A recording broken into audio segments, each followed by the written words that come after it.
एक खौफनाक दरवाजा जिसके सामने खड़ी थी दो नन। उनके पास अंदर जाने के अलावा कोई चारा नहीं था। एक नन ने दूसरी से कहा, आज हमें अपना बलिदान देना पड़ेगा, वरना इस दुनिया में कोई भी जिंदा नहीं बचेगा। उन दोनों ने उस दरवाजे को खोला और दोनों मोनेस्ट्री के अंदर चली गई। वहाँ उनका इंतजार कर रही थी एक भयानक दिखने वाली नन, लेकिन वो दोनों नन वहाँ से भाग गई और इससे पहले कि वो भयानक नन उस तक पहुँचती, उन्होंने फांसी लगाकर खुद को मार डाला। जब इन दोनों नन के मरने की खबर रोमानिया के महान प्राइस्ट के पास पहुंची तो उसने इन सब बातों की तहकीकात करने की सोचा और वो अपने साथ मैरी नाम की एक नन को लेकर उस मोनेस्ट्री के पास पहुंचे जहां पर दोनों नन मारी गई थी। सिस्टर मैरी के पास एक खास ताकत थी जिसकी मदद से वो किसी भी अनहोनी को पहले ही देख लेती थी। वह कभी कभी आत्माओं को भी देख पाती थी और इसलिए उस प्राइस्ट ने सिस्टर मैरी को अपने साथ आने के लिए चुना था। वह प्राइस्ट और सिस्टर रात के समय बात कर रहे थे। जैसे ही वह मोनेस्ट्री में घुसे, उन्होंने काफी अजीब सा महसूस होने लगा। अचानक उस पुराने खंडर में सफेद लिबास में कोई इधर उधर जाते हुए दिखा। वह थोड़ा आगे गए तो वहाँ ऑब्जेक्ट्स अपने आप इधर उधर हो रहे थे।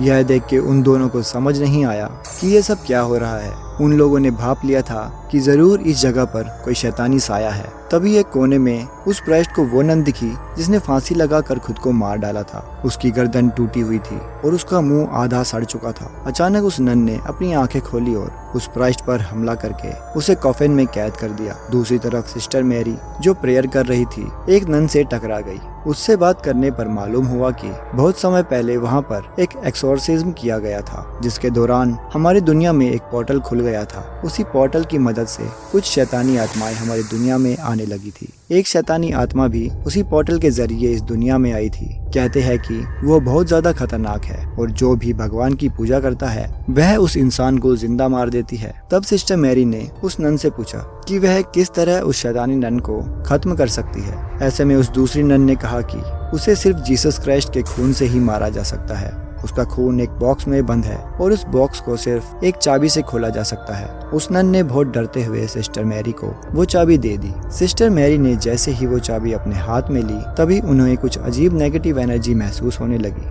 उन्हें घुटन हो रही थी और उनकी आंखों के सामने एक कॉफिन का विजन आया। सिस्टर ने देखा प्राइस्ट बहुत सारे सांपों के बीच लेटे हुए है जो कि प्राइस्ट को बाहर नहीं आने दे रहे थे। जिसके बाद सिस्टर ने प्राइस्ट को वहां से बचाया और चाबी दी और उन्होंने बताया कि शैतान नन को कैसे खत्म किया जा सकता है। प्राइस्ट ने पूछा कि उसे यह सब कैसे पता चला। सिस्टर ने कहा कि मोनेस्ट्री में रहने वाली एक नन ने उसे यह सब बताया। इस पर प्राइस्ट ने कहा कि मोनेस्ट्री में तो कोई भी नहीं रहता, वो तो पूरी तरह से उजड़ा हुआ है। ये सुनकर सिस्टर मैरी चौंक गई। इसका मतलब ये चाबी उन्हें जिसने भी दी है वह एक आत्मा ही थी जो शैतानी नन को हराने के लिए उसकी मदद कर रही थी। क्राइस्ट चाबी की मदद से कुछ मंत्र पढ़ते हैं जिससे उन्हें पता लग जाता है कि वो बॉक्स कहाँ पर है जिसमें जीसस क्राइस्ट का खून था। जिसके बाद सिस्टर ने क्राइस्ट के हाथ से चाबी ली और अपने विजन की मदद से उस बॉक्स को खोज निकाला और उसमें से जीसस का खून निकाल लिया। जिसके बाद क्राइस्ट और सिस्टर मैरी उसी खंडर में दोबारा जाते हैं और क्राइस्ट मंत्र पढ़ना शुरू करते हैं, लेकिन उस शैतानी नन पे कोई भी असर नहीं पड़ता और तभी वो नन क्राइस्ट को बड़ी बेरहमी से मार देती है। अब वो सिस्टर मैरी के पास जा रही थी, लेकिन सिस्टर मैरी ने जीसस के खून को खोज लिया था। सिस्टर ने जल्दी से जीसस का खून उस शैतानी नन के ऊपर फेंक दिया और देखते ही देखते वो शैतानी आत्मा बुरी तरह से जलने लगी और चिल्लाने लगी। फिर तभी वहाँ से गायब हो गई। तो दोस्तों, आपको आज की ये स्टोरी कैसी लगी? आप अपना जवाब हमें कमेंट सेक्शन में कमेंट करके जरूर दीजिए। दिल्ली के द्वारका सेक्टर 9 मेट्रो स्टेशन की रोज की भीड़ भाड़ में एक अजीब बात थी।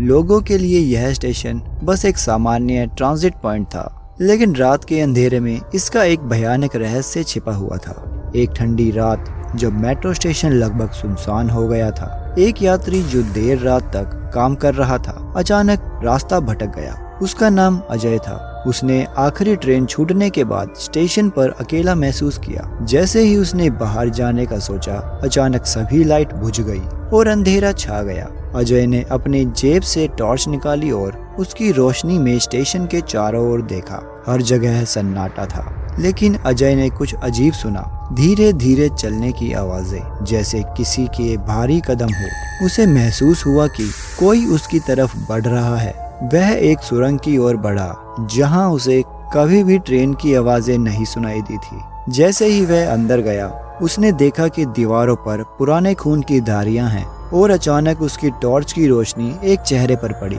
एक भयानक बेबस चेहरा जो मदद की गुहार कर रहा था। अजय डर के मारे कांपने लगा, लेकिन उसने साहस जुटाया और उस चेहरे के पास गया। जैसे ही उसने उसे छूने की कोशिश की, एक ठंडी हवा ने उसे घेर लिया और वह जमीन पर गिर पड़ा।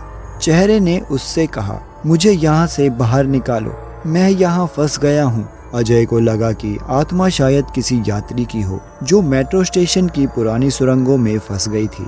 उसने कोशिश की आत्मा को समझाने की, लेकिन उस भयानक रात ने उसे और भी अंधेरे में धकेल दिया था। अचानक अजय ने महसूस किया कि वह अकेला नहीं था। स्टेशन के अन्य हिस्सों से कई गहरी आवाजें आने लगी। हड़बड़ाते हुए अजय ने बाहर जाने का प्रयास किया, लेकिन रास्ते में कोई भी सामान्य मार्ग नहीं था। वह देख सकता था कि अन्य यात्री भी भटकते हुए दिखाई दे रहे थे, जिनका चेहरा एक ही तरह से उदास और परेशान था।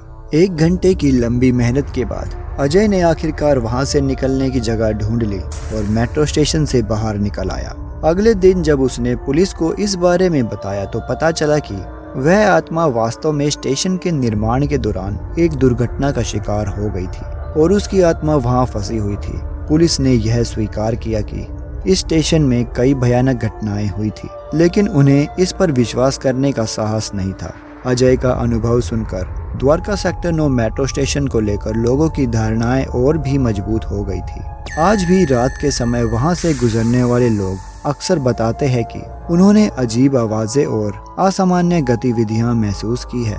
और वहीं अजय की कहानी एक चेतावनी बन गई है कि कभी भी अंधेरे में अकेले ना रहें, खासकर द्वारका सेक्टर 9 मेट्रो स्टेशन पर तो बिल्कुल भी नहीं। तो दोस्तों, क्या आप कभी दिल्ली के द्वारका सेक्टर 9 मेट्रो स्टेशन पे गए हैं? आप अपना जवाब हमें कमेंट सेक्शन में कमेंट करके जरूर दीजिए। ज्यादातर भूतिया जगह हमेशा सुनसान और खंडर नहीं होती है। इनमें से कुछ जगह दिन के समय खूबसूरत और मनोरम होती है, लेकिन रात होते ही इन जगहों का माहौल बदल जाता है और इनके भूतिया होने की कहानियां फैल जाती है। इनमें से कुछ जगह मुंबई में भी है और आज हम आपको मुंबई के माहिम इलाके में स्थित एक चौल के बारे में बता रहे हैं, जो सबसे ज्यादा भूतिया जगह है डिसूजा चौल। माहिम के व्यस्त इलाके में स्थित डिसूजा चौल के निवासी पानी की समस्या से जूझ रहे थे। निवासियों ने कुआं खोदने का विकल्प चुना। कुआं तो खोदा गया, लेकिन बिना किसी चार दीवारी के। इस चौल के दोनों तरफ घर और परिवार के बीच में यह एक कुआं है जिसकी चार दीवारी नहीं है। इस वजह से चौल में रहने वाली एक महिला जो एक बार पानी भरने गई थी, कुएं में गिर गई।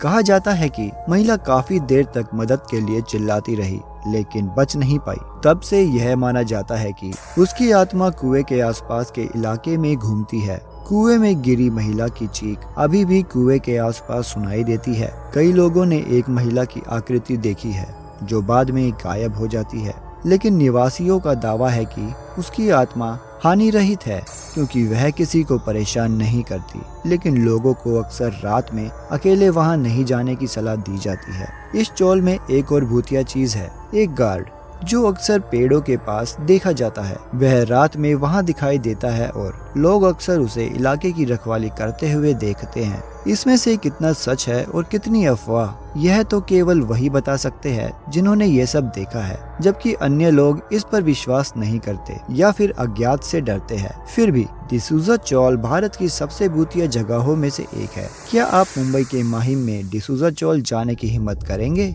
मुंबई सड़कों से अच्छी तरह जुड़ा हुआ है और लोगों के लिए उपलब्ध सार्वजनिक परिवहन बहुत सुविधाजनक है। आप निकटतम बस स्टॉप तक बस ले सकते हैं जो माहिम बस स्टॉप है, और फिर चौल तक टैक्सी ले सकते हैं। यह बस स्टेशन से कुछ ही किलोमीटर की दूरी पर है। तो दोस्तों, यह थी आज की स्टोरी।